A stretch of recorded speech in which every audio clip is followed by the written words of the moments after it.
성경신학 개론은 학문적인 것과 대비가 되기 때문에 학문적 용어가 좀 나와서 혹시 좀 딱딱할지 모르지만 목사님들 다 신학을 했기 때문에 제가 개의치 않고 설명을 하도록 하겠습니다.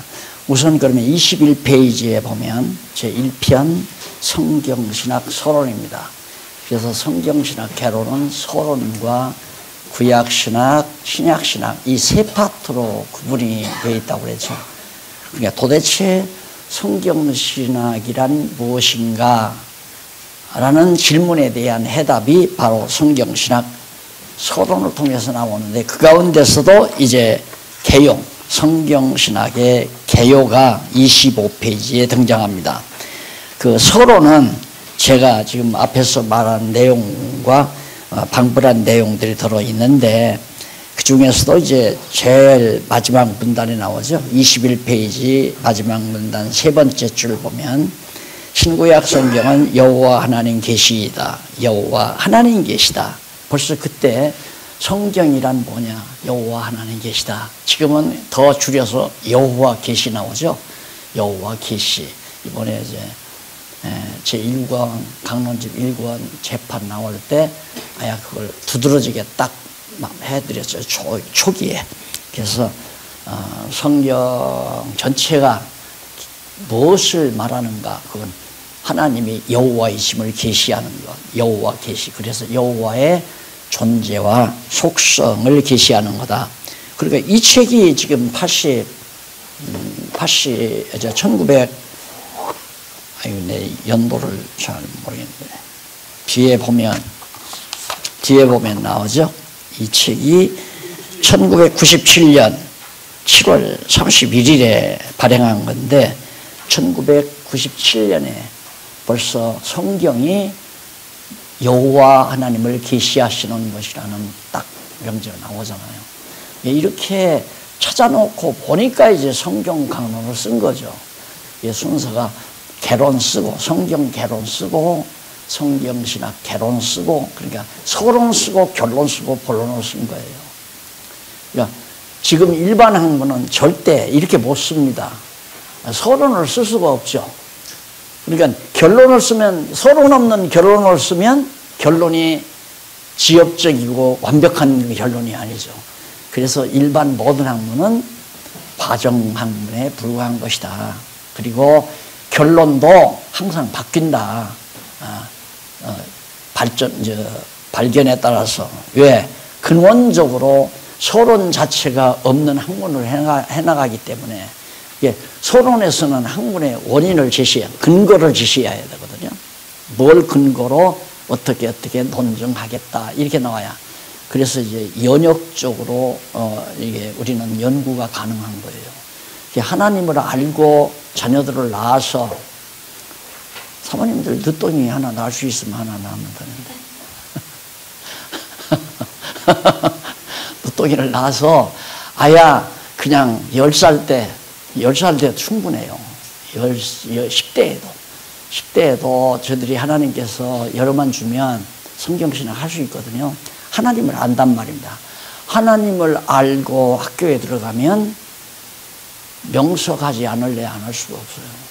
머리가 좋아질 수밖에 없죠. 자꾸 그 이야기를 어제도 나는 그런 얘기했지만 우리 인간을 하나님이 지어놓으실 때 왜 로봇들을 만들어 놓고 로봇의 안에다가 이제 전기장치하는 그 만들어 놓잖아요.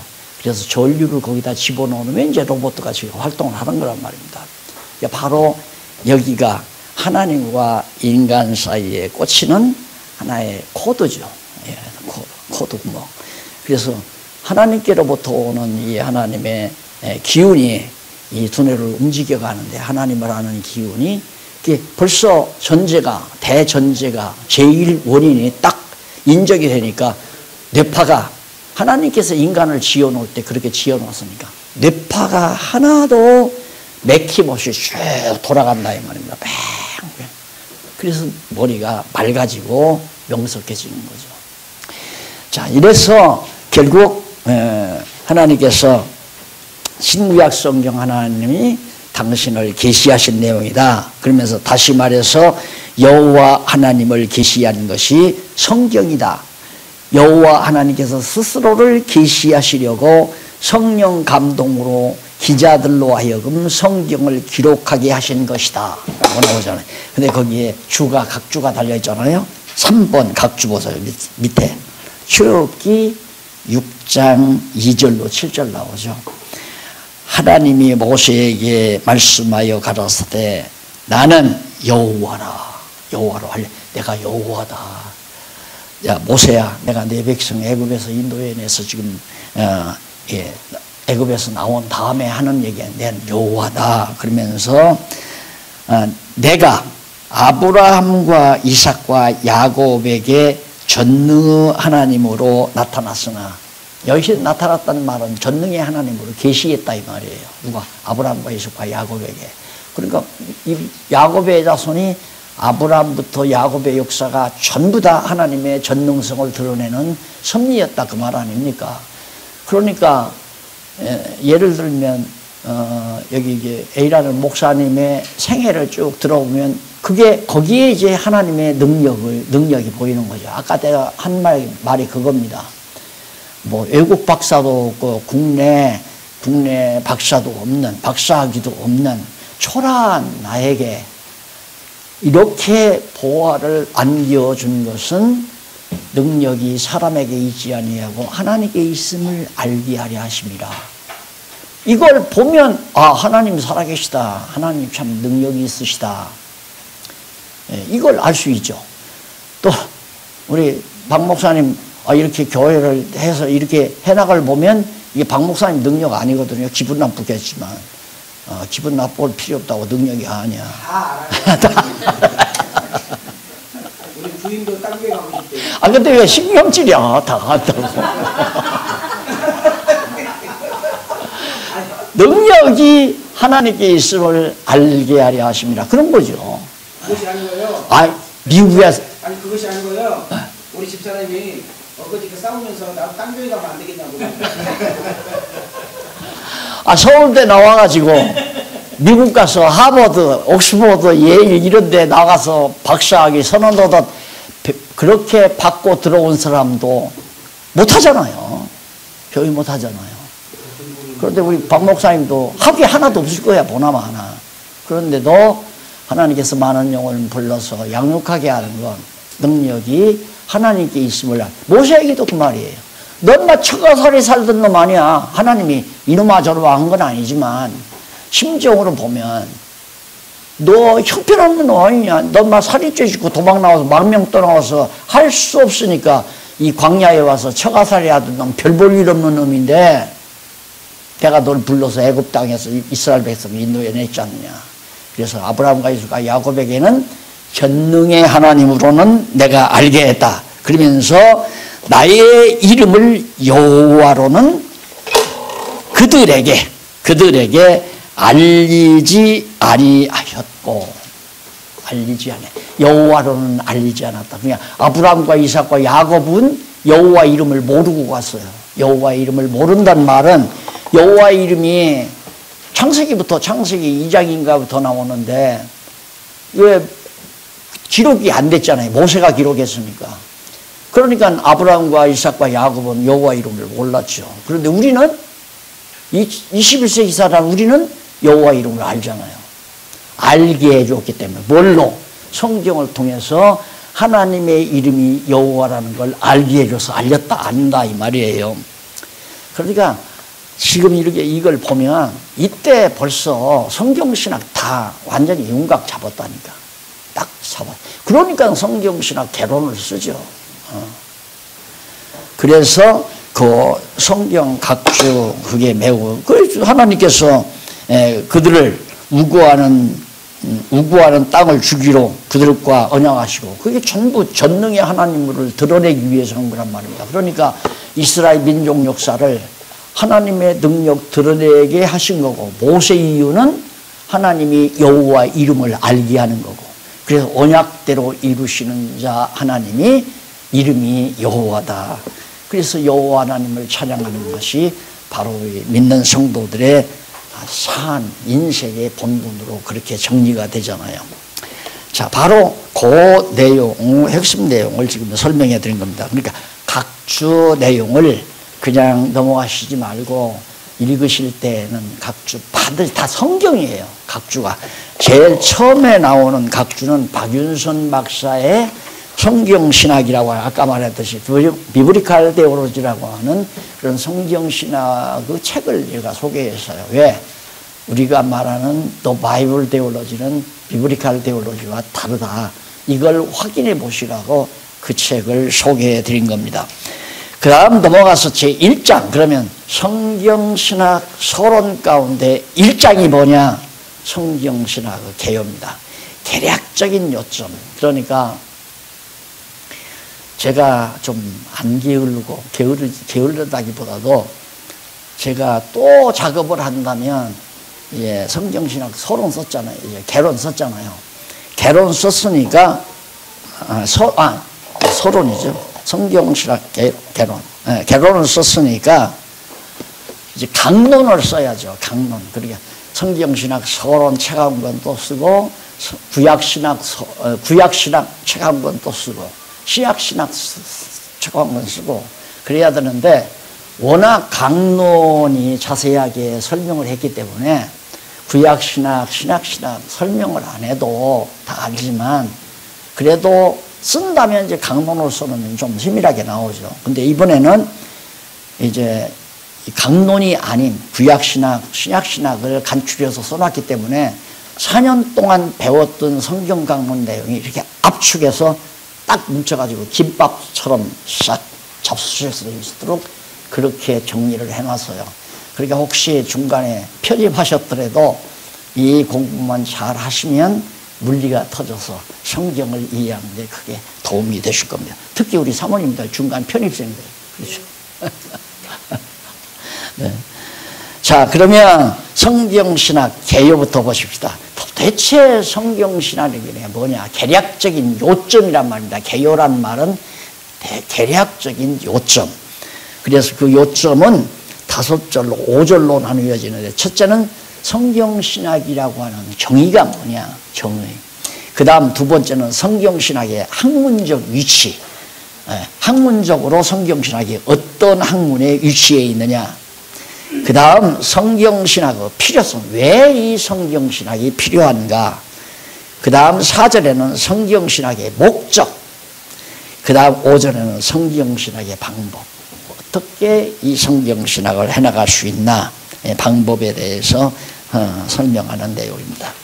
자, 그럼 우선 거기 개요부터 먼저 정리하는데 25페이지에 가보시면 제1장 성경신학의 개요가 나옵니다. 여기 보면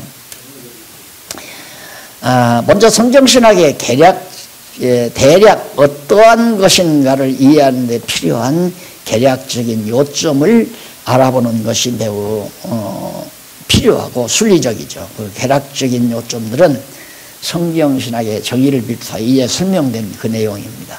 그럼 제1절 성경신학이란 어떻게 정의할 수 있는가 하고 거기 이제 서론을 잠깐 보는데 성론을 한번 보십시다. 성경신학의 개념 정립을 위하여는 먼저 그 정의부터 정확하게 내리는 것이 당연한 순서다. 왜냐하면 정의란 어떤 개념의 내용이나 용어의 뜻을 다른 것과 구별할 수 있도록 정확히 한정하는 것으로서 논거가 출발이 되기 때문이다. 논거, 모든 논의의 출발이 되기 때문에 정의란 매우 중요하죠. 이렇게 정의를 해놓고 이래서 성경신학이 이것이다 라고 말하려니까 바로 성경신학의 정의는 논거의 출발점이죠. 그래서 먼저 정의부터 말하는 겁니다. 그 다음에 이제 먼저 신학이라는 말의 근본 뜻을 알아보고 다음으로 신학에 대한 전통 신학의 정의와 성경적인 정의를 비교하면서 알아보도록 그렇게 하기로 하겠습니다. 그럼 먼저 신학의 말의 뜻이라는 얘기죠. 말의 뜻, 의. 기독교 진리를 학문적으로 표현할 때 일반적으로 신학이다. 기독교 진리를 표현할 때 신학이다. 세상 모든 학문은 철학이라고도 하죠. 철학 아래 뭐 인문학이라든가 모든 학문들이 역사학이라든가 이런 학문들이 있잖아요. 그런데 기독교 진리를 학문적으로 표현하면 신학이다. 하나님에 대한 진리다 이거죠. 그래서 거기 보면 신학이라는 용어는 헬라어로 데오로기아라는 얘기, 데오로기아. 근데 이 용어는 헬라어에 있어서 하나님을 가리키는 데오스. 데오스와 그 다음 그 말씀을 가리키는 하나님의 말씀을 로고스라고 하잖아요. 그러니까 데오스, 로고스를 합성해서 데오로기아라고 표현한다. 그러니까 하나님의 말씀이라고 해도 되고 하나님을 드러내시는 말씀이다. 이렇게 학문이다. 이렇게 말을 해도 상관이 없는 겁니다. 그래서 신학은 하나님에 관한 건데 이제 뒤에도 나오겠지만 하나님에 대한 것이 신학인데 해방신학, 뭐 해방신학도 있고 민중신학도 있고 이 진보주의자들이 그딴 소리 하잖아요. 다 신학이야. 남녀신학, 결혼신학 다 신학 갖다 붙이면 신학이에요. 웃기는 거죠. 하나님을 대상으로 하지 않으면 신학이라고 할 수 없어요. 그러니까 너무너무 잘 용어는 채택을 했는데 그 용어의 정의를 자꾸만 흐트러 놓으니까 이렇게 혼란스럽게 빌어버린 거죠. 하나님을 알아야 하나님으로부터 모든 것이 풀려나오죠. 안 그래요? 연역적으로. 하나님을 모르니까 귀납 방법으로 하다 보니까 이건 이래서 이렇고 이래서 이렇고 이러고 이렇다. 그러면 이것은 왜 그러느냐? 모르겠다. 그러니까 모르니까 가정, 뭐가 있었다고 하자. 제1원인이 있었다고 하자. 제1원인에 의해서 이게 있었고 이게 있었고 이래서 결국은 사과 열매가 맺힌 거다. 이렇게 설명을 하는 거죠. 그러니까 우리는 하나님을 아니까 무슨 논리든지 그러니까 우리 박 목사님, 목사님은 뭐를 물어봐도 다 대답하니까 할 수가 있는데 나는 질문할까 봐서 못하다는 거예요. 그러니까 질문 안 할 때 가서는 이제 목사님도 하시는데 질문이 많을 것 같으면 겁나서 질문 오면 대답을 못하면 근데 쉬운 게 뭐냐면 목사님은 지금 나를 착각하는 거예요. 나는 엄청 공부 많이 한 줄 알아. 물리학도 하고 생물학도 하고 역사학도 하고 정치학도 하고 모르는 게 없는 것처럼 보이니까 근데 그게 아니에요. 하나님 아니까 딱 하나님 한 분 아니까 다 설명이 돼요. 전부가 다. 세상 물리학도. 그렇게 지금 지난번에 이제 마지막 무엇인가에서 생명이란 무엇인가 나왔잖아요. 내가 어디 뭐 생명학 공부했나요? 생명학 공부 별도로 안 했거든요. 근데 하나님은 생명의 기원으로서 당신의 생명의 기운을 인간에게 불어넣어서 오늘 우리가 하나님의 영상대로 사람을 만들어 놨다 이거예요. 거기에서 대단한 힌트를 얻은 거죠. 이제 하나님의 근본 생명에 의해서 인간은 인간은 물론 하나님을 힘입어 살며 이렇게 살아있다 이거예요. 호흡하고 살아있잖아요. 살며 움직이고 존재한다. 이렇게 내가 딱 존재한다. 그러면 하나님께서 생명의 기운을 나와 딱 차단을 하면 나라는 존재는 움직이지도 못하고 존재하지도 못하고 또 호흡할 수도 살아있지도 못하고 그냥 어떻게 완전히 분해돼 버려요. 완전히 안개처럼 분해돼 버려서 없어져 버리고 말아요. 아무것도 없어져 버린다. 아무것도 없이 하나님의 생명의 기운이 나요. 그러면 물체란 뭐냐? 물체란 하나님의 생명의 기운에 의해서 거기 집중되면 그것이 돌도 되고 흙덩어리도 되고 그것이 나무도 되고 전부 하나님의 생명의 기에 의해서 하나님의 기운과 연결되지 아니하는 우주 만물도 없고 인생도 없고 동물도 없다. 하나님의 기가 왜 공중에 나는 새를 보라. 하나님께서 다 먹이신다요. 들의 백합화도 하나님께서 다 입히시고 또 공중에 나는 새도 하나님의 허락 없이는 땅에 안 떨어진다. 어떻게 허락인가? 하나님께서 공중에 새를 날아다니도록 지금 생명의 기운이 작용을 하니까 로봇가 전기가 계속되면 전기가 공급되면 로봇가 움직이듯이 하나님이 인간 로봇도 아니에요. 생명의 기운을 집어넣지 않으면 그냥 로봇이란 말입니다. 그 생명의 기운이 연결이 되니까 인간이 살고 움직이고 존재하는데 공중에 나는 새도 하나님께서 생명의 기운을 새와 딱 단절시켜버리면 땅으로 툭 떨어지죠. 날아갈 수가 없고. 그리고 하나님께서 생명의 기운을 아예에서 약화시키면 사지백색 움직이지도 못하고 입으로만 할딱할딱 숨만 쉬죠. 그리고 그것마저도 끊어버리면 숨도 멎어버리는 거고 그것마저도 그 나머지 다 끊어버리면 그냥 산화돼 버려서 아무것도 없이 먼지처럼 안개처럼 사라져버리고 마는 거. 이게 하나님의 기운이 뭉쳐지는 것이 문체라는 얘기입니다. 그러니까 그런 방법으로 설명해 물리학 충분히 정리가 되죠. 그러면 내가 물리학 전공을 하게 되면 나는 내 나름대로 물리학 논문을 쓸 수가 있다는 얘기입니다. 그런 방법으로 대답을 하는 거예요. 하나님에 의해서. 그러니까 대답 못할 것이 없는 거죠. 그래서 나는 이 얘기를 안 해야 우리 박윤민 목사님이 나를 그냥 위대하게 존경할 것 같아서 할까 말까 했는데 사람이 솔직해야 되잖아요.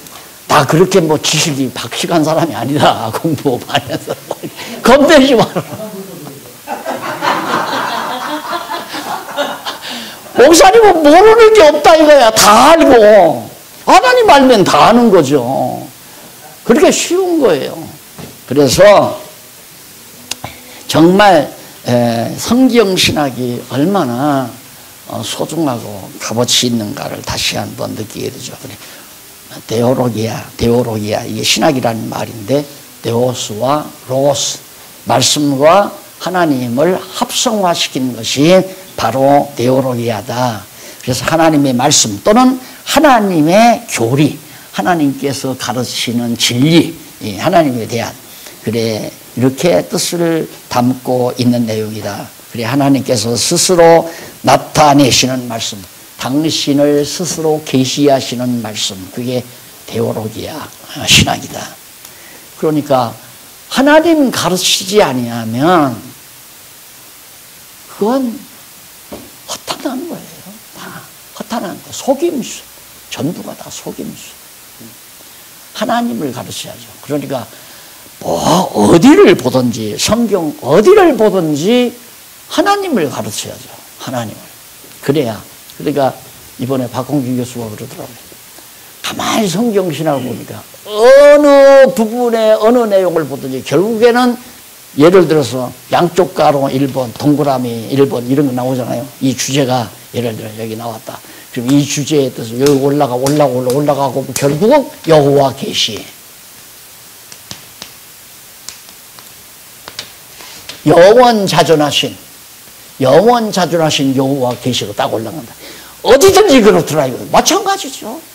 생물학 공부한다. 결국은 여호와 계시로 올라가요. 생물학도 세상 학문도 결국은 그래야 이게 완전히 한 덩어리 되죠. 우주가 하나로 연결. 그러니까 우주에 있는 모든 우주 만상 하나님의 생명의 기운과 연결되지 않은 게 하나도 없단 말입니다. 다 연결이 돼 있지. 그러니까 이게 조화를 이루어서 우주가 운행이 되지. 안 그러면 벌써 지구도 무엇과 충돌해서 벌써 끝났어요. 달과 충돌을 하든가 화성과 충돌을 하든가 벌써 박살 다 났다 이 말입니다. 그게 안 나잖아요. 안 되잖아요. 하나님의 생명의 능력이 다 여기에 관련되어 있다. 관련이 되지 아니하면 모든 것이 존재가 불가능하다. 자, 그러면 여기쯤 오면 철학의 대주제가 뭡니까? 대학에 가서 철학개론, 철학개론 딱 들어가서 철학이 딱 들으면 존재란 무엇인가 이것부터 나오잖아요. 그럼 고등학교 다니다가 맨날 딸 외우다가 딱 들어가니까 교수가 나와서 존재란 무엇인가? 뭐야 이거? 해답 없잖아요. 존재란 뭐냐? 뭐라고 하냐면 교수가 있고도 없고 없고도 있는 것이 존재다. 그 말을 어떻게 알아들어요? 있고도 없고 없고도 있는 게. 그러니까 뭔가 있기는 있는데 없는 것 같고 없는 것 같지만 있는 것 같고 이게 아몰아몰한 거예요. 하나님이 그런 거 아니에요. 하나님 영원 자존하신 분이 진짜 존재자죠. 이제 존재를 알고 싶은데 존재가 뭔가 이 세상 모든 것들은 있다가 다 없어져 버리니까 나도 있다가 없어지지 않아. 이 세상에 없어지지 않는 게 하나도 없어요. 지구도 이제 없어져요. 그러니까 그런 관념 철학이 그냥 유지되면 지구의 종말은 필연적인데 이름에 과학자들이 나와가지고 어떻게 했다면 지구는 영원히 존속한 지구는 절대 없어지지 않은 것처럼 전제해놓고 자꾸만 학문을 전개하니까 유형자 왜?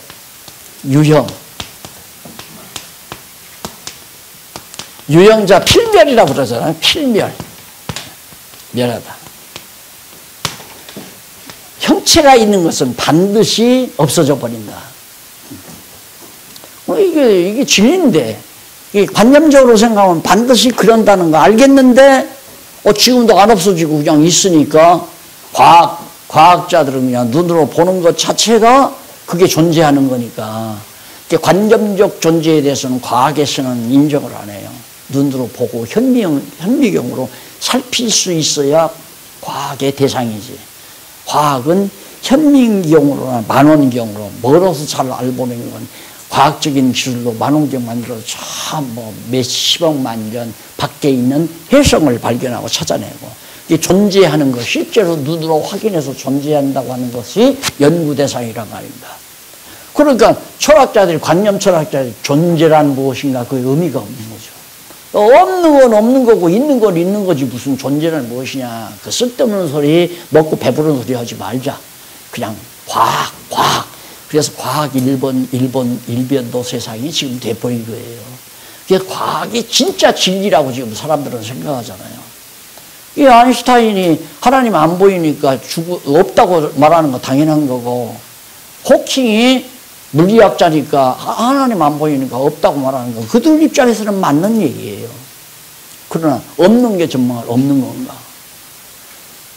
공기가 안 보이는 거고 또 지구와 달거리를 이게 태양이라면 태양과 지구 사이에 이거 보이지 아니하는 뭐가 작용하잖아요. 그러니까 태양을 죽으신 거 이게 빙글빙글 돌지. 내가 끈에다가 막 공을 매달아 가지고 잡아 돌리면 공이 항상 요 구심점을 뱅글뱅글 돌잖아요. 끈에다 맸으니까 돌듯이 눈으로 보이지 않지만 태양에서 지구까지의 어떤 교류되는 어떤 끈이 있기 때문에, 눈으로 안 보이는 끈이 있기 때문에 계속해서 시간을 맞춰서 오는데, 이 자체를 주관하는 신이, 주관하는 자가 누구냐? 바로 그분이 전능하신 하나님이다. 이게 우주과학의 이제 결론으로 떨어져. 그러니까 어떤 학문이든지 깊이 연구하면 하나님 발견하게 돼 있어요. 그래서 바울이 로마서에서 그렇게 말하잖아요. 하나님께서 창조하신 모든 피조물에 하나님의 신성과 능력을 다 보여 알게 했다. 그런데 이 미련한 인간들이 호킹이나 아인슈타인이나 하마터면 눈구멍이 멀었다고 할 뻔 알았어요. 속이 상하니까. 세상에 이름을 그렇게 날려놓고 그런 바보 같은 소리를 해놓으니까 우리가 할 일이 너무 무겁죠. 안 그래요? 우리 말 안 듣잖아요. 네가 막 하버드를 나왔어, 예일을 나왔어, 무식한 놈 무슨 자꾸 하나님 얘기나 하고 사람들이 안 듣는단 말입니다. 호킹이 이러는데 없다고 그러더라. 아인슈타인이 이러는데 없다고 그러더라. 그 사람들 말은 절대 말이야. 절대적인 거예요. 그러니까 그건 눈이 아니라 구멍이죠. 안 보이니까. 맹인들 그거 아니에요. 눈은 뜨기는 뜨는데 안 보이는 거야. 우리는 성경을 통해서 하나님이 보이는 거고요. 이제 지금 이 정도 돼도 우주가 한눈에 들어오죠? 우주가 한눈에 들어온 거 같잖아요? 그러니까 이게 이제 무한대한 영원 세계 안에 유한한 이 우주 세계가 이렇게 딱 공처럼 딱 들어있는 거예요. 하나님께서. 왜? 이게 계시예요. 영원하신 하나님께서, 저 그림이 바로 그거 아니에요. 영원하신 하나님께서 바로 우주와 만물을 딱 창조해 놓고 지금 여기 이런 게 지금 저 가운데 있는 그림이 그렇게 나오는 거 아닙니까? 그럼 이거 딱 없어지면 그냥 다 영원한 세계가 되는 거죠. 이거 없애는 건 간단해요. 하나님께서 전선 하나, 생명의 기운을 공급하는 전선 하나 딱 잘라버리면 그냥 아무것도 없어져 버려. 아무것도. 그래서 동양 철학에서는 뭐라고 얘기하냐면 물질이란 뭐냐? 기의 뭉치다. 기. 그래서 머리 빡빡 깎은 돌인지 하느님 맨날 기 얘기하잖아요. 기철학자예요, 그가. 그런데 한신에 가서 강의를 한다면 교수로, 석좌 교수로. 기철학은 동양 철학의 근원이에요. 그럼 기는 어디서 나왔느냐? 그걸 동양 철학은 모른단 말입니다. 맞는 얘기죠, 이 과정에서는. 기가 뭉친 것이 물질이다. 그러니까 여기가 황금덩어리가 이만한 거 있어요. 와, 보석도 이만한 게 있어요. 다이아 보석이. 그러나 하나님께서 한번 기를 딱 차단해버리면 아무것도 없어져 버려요. 그러니까 이 요술쟁이들이 그 사람들은 속이는 거지만 분명히 있었는데 없어져 버렸잖아요. 우리 할아버지가 분명히 살아 존재했는데 지금 무덤을 증조 할아버지 무덤 이렇게 아무것도 없을 거예요. 흙밖에는 없을 거예요. 없어져요. 이 세상만 이게 다 헛되다. 솔로몬이 그렇게 말하는 것은 이 땅 위에서 자기가 이루어 놓은 것, 이 모든 것 다 헛짓했다 이거예요. 허상. 그래서 존재란 무엇인가라고 관념 철학자들이 얘기했다가 이렇게 눈으로 보이는 것 이 자체가 존재가 아니다. 이건 분명히 언젠가는 다 없어지니까. 그럼 뭐가 존재냐? 없는 것이 존재한다. 그래서 없고도 있다. 우리 눈으로 보기에는 없는 것 같지만 그게 실제 존재하는 제1원인이다. 보이지 않는 하나님이라고 말하면 그냥 끝나는데 성경을 모르니까 하나님인 줄을 모른단 말입니다. 어렸을 때 10대의 자녀들에게 이런 정도의 사실만 딱 심어줘도 아이들이 갈등 안 하고 공부를 하죠. 잘하면서. 또 교수가 딱 쓰면 저 교수님 하나님을 모르니까 저렇게 헷갈리는구나. 이거 다 알 거 아니에요. 교수 강의를 들으면서도. 자, 그래서 이제 신학의 어휘 정리를 했고요. 전통신학의 정의. 그럼 전통신학에서는 어떻게 신학이라는 걸 정의를 내렸는가? 거기 이제 좀 설명을 한 다음에 이게 나오죠. 근대신학자 월필드도 나오고 어거스틴도 나오고 4세기 세 번째 줄 나오죠. 중간에 4세기경 어거스틴을 비롯하여 종교개혁 당시의 루터나 칼빈을 비롯한 개혁파 신학자들과 그 후에 그 후계자들로부터 근대의 신학자 월필드가 박형룡 박사의 은사입니다. 월필드나 바빙크, 신보균 박사의 스승이 바빙크입니다. 신보균 박사 가이나 맨날 바빙크 얘기를 많이 해요. 당신이 바빙크 얘기에서 배웠으니까. 바빙크 또는 찰스 하지, 이게 박형룡 박사의 스승이고요. 저기는. 그리고 하지, 그러니까 찰스 하지 같은 자들에 이르기까지 모두가 이 보수신학, 전통신학자들이에요. 그러하다 그들은 그들에 대한 정의를 어구 및 표현상의 변화나 그 다음 약간의 자구를 보충하는 정도의 선에서 거의 비슷하게 정의를 내리고 있는 것이다. 예를 들면 신학이 뭐냐? 신격에 관한 합리적 논의. 그러니까 신이 있다면 이럴 것이라고 합리적으로 논의하는 것. 이게 신격에 대한 성경 연구 이렇게 하든가 신격에 대한 성경 이해 이렇게 얘기를 해야 하는데 신격에 대한 타락한 인간의 합리적인 논의가 신학이다. 이렇게 정의를 했어요. 그리고 하나님에 대한 학문 또는 지식이라든가 하나님의 우주에 관한 관계를 논하는 학, 우주과학이죠. 결국은 하나님과 우주과학. 그러니까 기독교 우주과학은 결국 목적은 이 우주과학을 통해서 하나님을 알려는 게 목적 아니에요. 그러니까 신학하면 하나님이 신학의 대상이 돼야 되는데 하나님과 우주가 어떤 관계를 지니고 있느냐, 관계가 어떻게 되어 있느냐, 이걸 연구하는 게. 그럼 우주과학 연구해야죠. 식물학도 연구하고 동물학도 연구하고. 이런 것들이 다 신학으로 인정이 된다 이 말이에요. 하나님은 모르고 성경이 말하는 하나님 모르니까 하나님이 존재한다면 이 우주와는 어떤 관계가 있을까? 이런 얘기니까 철학이나 같은 얘기예요. 철학 방법이나 똑같아. 왜? 하나님에 대한 정의는 하나님은 모르니까 하나님을 전제하고 하나님이 계시다고 말하고 그러면 계신 이 하나님은 우주와 어떤 관계가 있나? 이게 보수신학의 신학 주제란 말입니다. 이게 한심한 거죠. 우리는 막 찰스 아지, 바빙크, 아브라함 카이프 이런 대단한 학자들 이렇게 생각하죠. 그런데 그 사람들이 신학을 정의해내는 거 보면 형편없잖아요. 지금 들어보니까.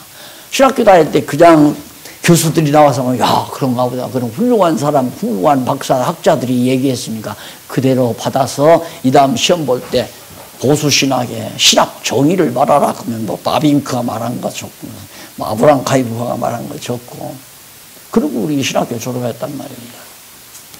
이건 지금 전통신학의 신학 정의는 철학방법적 신학이에요. 그래서 지금까지 전래해온 신학은 성경에 근거한 것이 아니라 인간의 합리적인 사고 체계에 의해서 만들어 놓은 학문이다. 그건 철학이죠.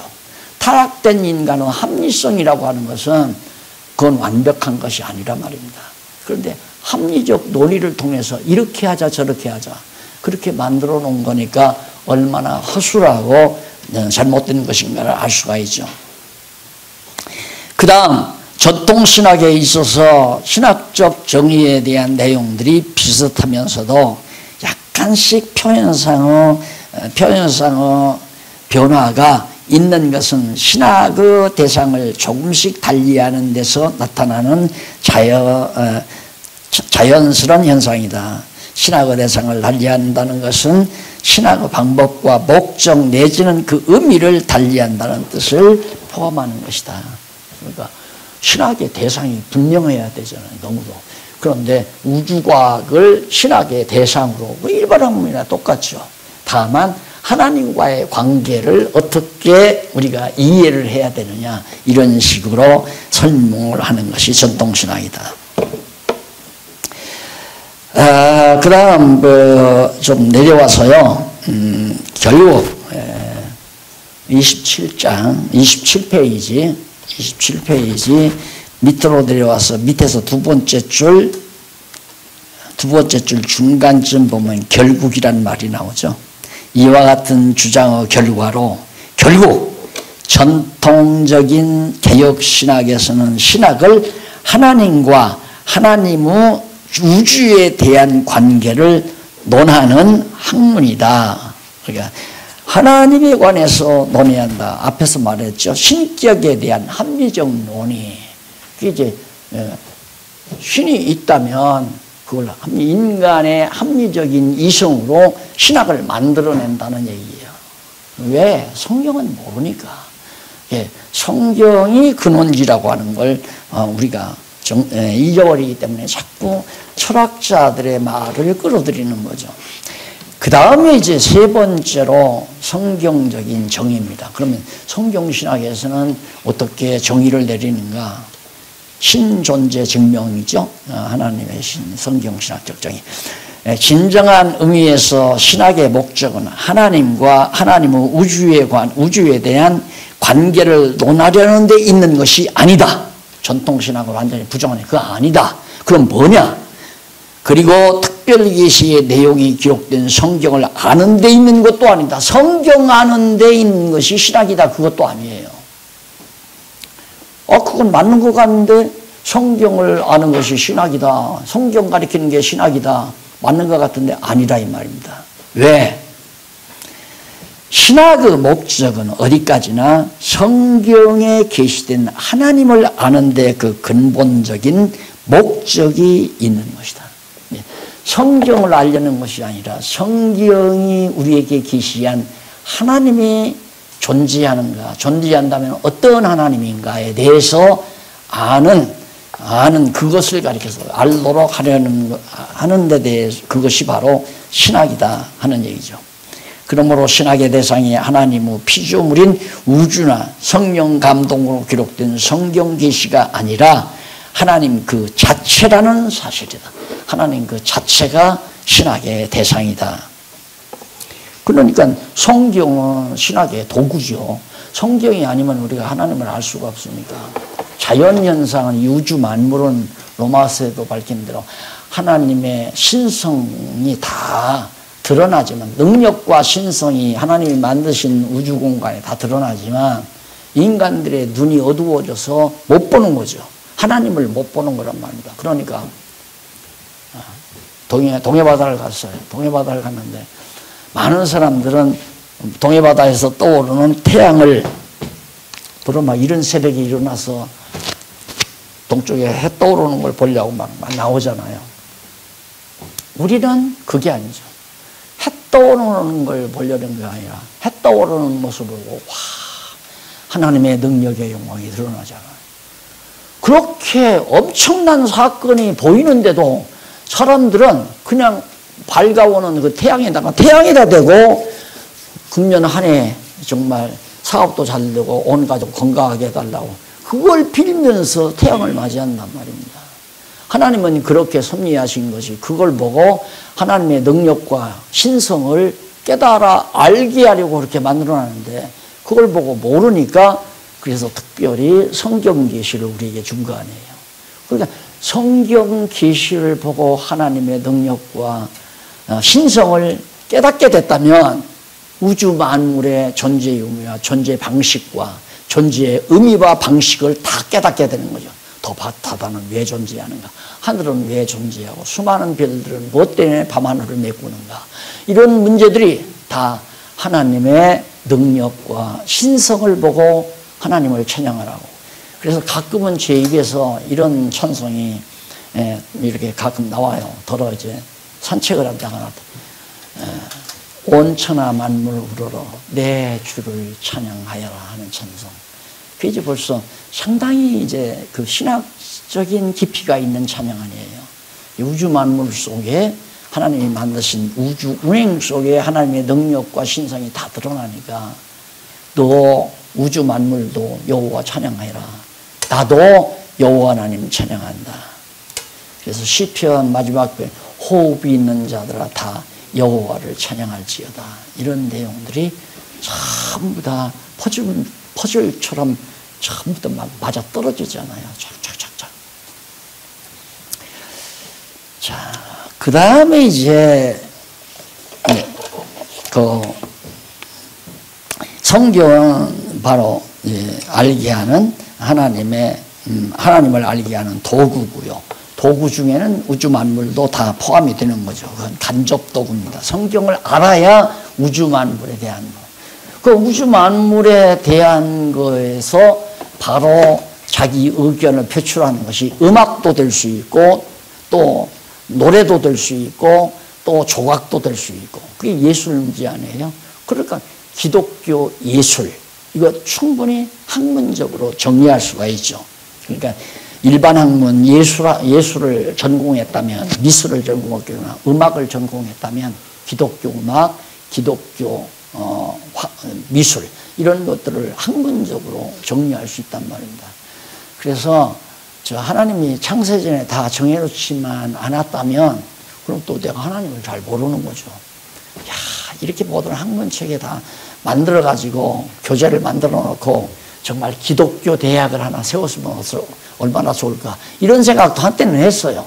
왜 처음에 시골에서 이제 야학 운동할 때 그런 생각을 했는데 알고 보니까 대학 세워서 지금의 이런 대학 세우는 건 다 먹거리, 소 죽통, 돼지 죽통 만드는 거예요. 정말 성경 공부만이 진짜 대학이고 진짜 학교고 진짜 교육이고 성경 가리키는 것만이 참 교육이고 그러니 우리가 정말 하나님의 교회를 맡아서 성경 가리키는 교사로 부름받았다는 건 얼마나 대단한 겁니까? 서울대 총장하고 바꿀 자리예요. 박 목사님 여기 저 왕성교회 그만두고 서울대 총장으로 가시지. 그러면 가실래요? 자격이 안 돼요. 나는 가고 싶은데 거기서 그런 거예요. 비교가 안 되죠. 비교가. 갈 필요가 없고. 문교부 장관 하라고 갈 필요가 없죠.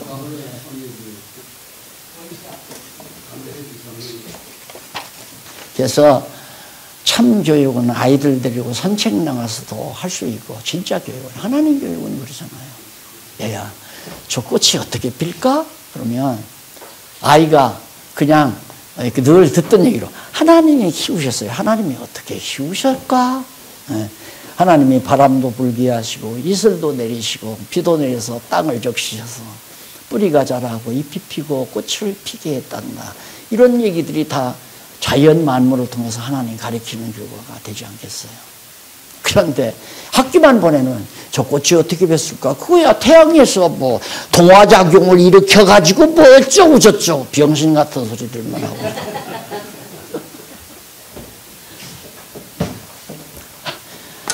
자, 이제 정말 어깨가 좀 뜨끈뜨끈하지 않습니까? 야, 우리의 사명이 이거 하나님께서 엄청난 보화를 안겨주고 사명을 주셨구나 하는 생각.